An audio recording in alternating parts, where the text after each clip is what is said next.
గారికి నా హృదయపూర్వక ధన్యవాదాలు నేను తెలుపుకుంటున్నా అధ్యక్ష. ఎందుకంటే ఆయన నాయకత్వంలో ఇది జరుగుతాం చాలా చాలా సంతోషం అధ్యక్ష.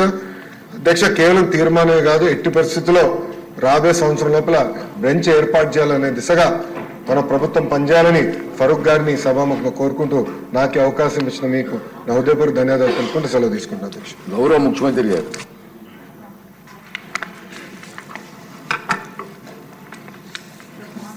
అధ్యక్ష, ఈరోజు ప్రభుత్వం ఏదైతే ఎన్నికల మేనిఫెస్టోలో పెట్టామో కర్నూలులో హైకోర్టు బెంచ్ పెట్టాలని చెప్పి ఆ రోజు ఎన్నికల మేనిఫెస్టోలో చెప్పాం. దాని ప్రకారం నిన్నే క్యాబినెట్లో తీర్మానం చేసి అసెంబ్లీలో కూడా తీర్మానం చేసి అటు హైకోర్టుకి గవర్నమెంట్ ఆఫ్ ఇండియా కూడా పంపిస్తాం. వీలైనంత తొందరలో కర్నూలులో హైకోర్టు బెంచ్ రావడానికి ఈ ప్రభుత్వం అన్ని విధాల ప్రయత్నం చేస్తాం. ఇంత మునుపు ఏదైతే అక్కడ లోకాయుక్త కానీ స్టేట్ హ్యూమన్ రైట్స్ కమిషన్ కానీ ఇలాంటి ట్రిబ్యునల్స్ ఏమైనా ఉంటే అవి కూడా అక్కడే ఉంటాయి. అవి కూడా షిఫ్ట్ చేయడం లేదని చెప్పి మరొకసారి తెలియజేస్తున్నా. ఇది కాకుండా అధ్యక్ష, ఈరోజు ఈ ప్రభుత్వం వికేంద్రీకరణ ఎక్కడికక్కడ 1-2 సిటీసే కాకుండా ఈరోజు అన్ని ప్రాంతాల్లో సమగ్ర అభివృద్ధి కోసం కట్టుబడి ఉన్నాం. ఉత్తరాంధ్రలో విశాఖపట్నం అభివృద్ధి కావాలి, రాయలసీమలో తిరుపతి, కర్నూలు లాంటి టౌన్స్ అభివృద్ధి కావాలి. అదే సమయంలో ఇక్కడ అమరావతి కూడా చాలాసార్లు చెప్పాం. ఆ రోజు మీరు చూస్తే 3 రాజధానులు అని చెప్పి 3 ముక్కలు ఆటాడి కడాన ఏ ప్రాంతం కూడా అభివృద్ధి కాకుండా చేశారు. ఆ రోజు కూడా రాష్ట్రం మొత్తం తిరిగి కర్నూలులో కూడా ధైర్యంగా మన రాజధాని ఏదంటే అమరావతిని చెప్పించింది తెలుగుదేశం పార్టీ, ఎన్డీఏ. విశాఖపట్నానికి వెళ్ళి విశాఖపట్నం మీటింగ్లోనే మన రాజధాని ఏదంటే అమరావతిని విశాఖపట్నం కూడా చెప్పారు. అంటే ఈ ప్రభుత్వం పైన ఒక నమ్మకం, చెప్పింది చేస్తారనే విశ్వాసం ఉంది. అందుకే ప్రజలు నమ్మే పరిస్థితికి వచ్చారు అధ్యక్ష. ఈరోజు ఇక్కడ ఉండే సభ్యులందరూ గుర్తుపెట్టుకోవాలి, రాయలసీమలో ఉండే ప్రజలందరూ కూడా ఆలోచించుకోవాల్సిన అవసరం ఉంది. ఈరోజు ఈ రాష్ట్ర సమగ్ర అభివృద్ధి ఒక్క తెలుగుదేశం పార్టీతోనే సాధ్యం అధ్యక్ష. చేశాం, చేసి చూపించాం.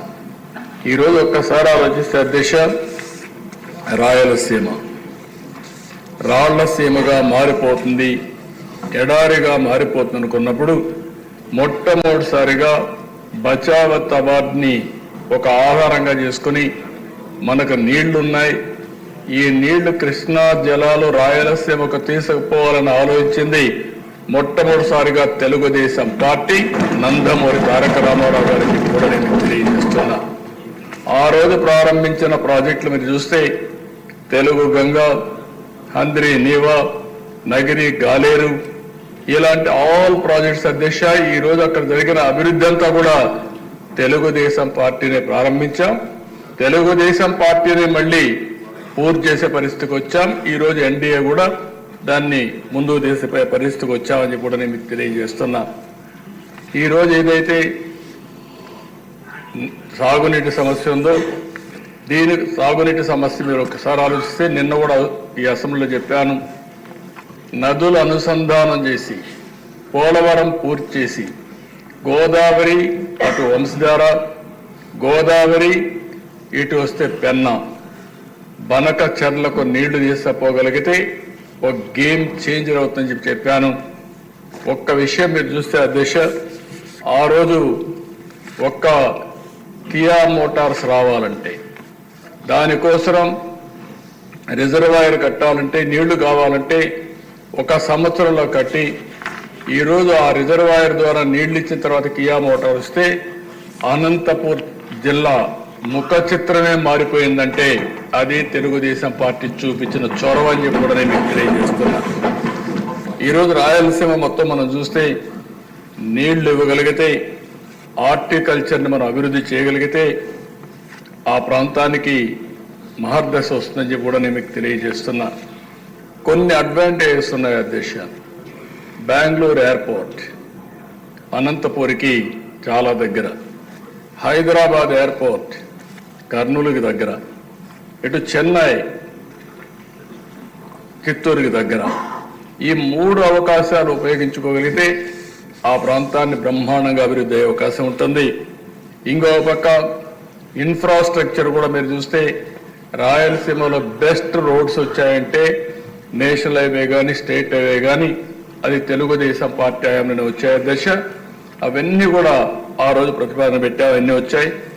ఇంకొక పక్క ఓర్వకల్లో ఎయిర్పోర్ట్ కట్టాం.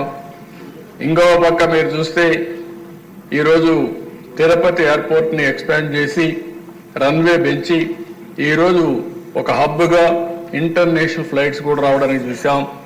కడప ఎయిర్పోర్ట్ను కూడా రన్వే ఎక్స్పాండ్ చేసి నైట్ ల్యాండింగ్ ఫెసిలిటీ కూడా పెట్టే పరిస్థితికి వచ్చాం. అంటే ఈరోజు ఏ ప్రాంతంలో లేనటువంటి 4 ఎయిర్పోర్ట్లకు ఉన్నాయి దిశ. ఒక పక్క తిరుపతి, ఇంకో పక్క కడప, ఓర్వకల్, ఇంకో పక్క పుట్టపర్తి ఒకటి ప్రైవేట్ ఎయిర్పోర్ట్ ఉంది. అడ్వాంటేజ్ కింద బెంగళూరు కూడా వచ్చే పరిస్థితి వస్తుంది దిశ. ఇంకో పక్క దిశ ఎడ్యుకేషన్ ప్రాధాన్యత ఇచ్చాం. తిరుపతిని ఒక ఎడ్యుకేషన్ హబ్గా తయారు చేస్తున్నాం. ఐఐటి, ఐజర్, అదే మరిగా కల్నరీ ఇన్స్టిట్యూట్ ఒకటి, IIIT కర్నూలులో పెట్టాం, ఉర్దూ యూనివర్సిటీ కర్నూలులో పెట్టాం. ఇవి కాకుండా దేశ సెంట్రల్ యూనివర్సిటీ అనంతపూర్లో పెట్టాం. రాయలసీమని ఒక ఎడ్యుకేషన్ హబ్గా తయారు చేయాలని తెలుగుదేశం పార్టీ ముందుకు పోయాం.